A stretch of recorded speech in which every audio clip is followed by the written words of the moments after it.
Certainly, we like to track these trends, and I would call this trend, a very positive direction for law enforcement all across the nation. It's a really dramatic drop year over year compared to this time last year. It's about a 53% drop in the Yeah. same 6-month period from last year.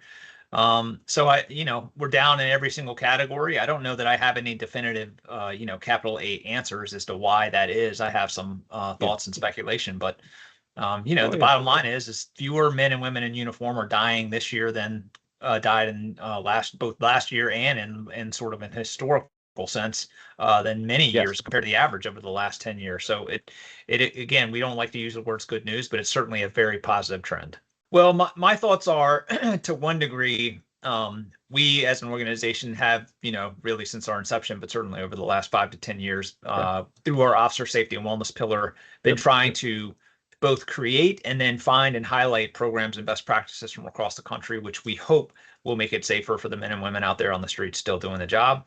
To some degree, I hope that has helped move the needle, but certainly I wouldn't take credit for it, singularly.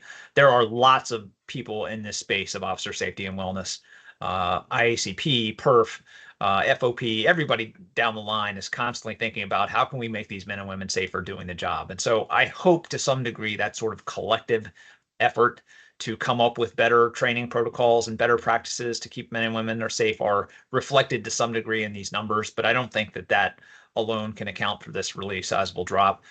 I also think, while I have no real data to support it, I think anecdotally there is something in the water in terms of the really real shift that I think I could make a strong argument for over the last 6 to 8 months.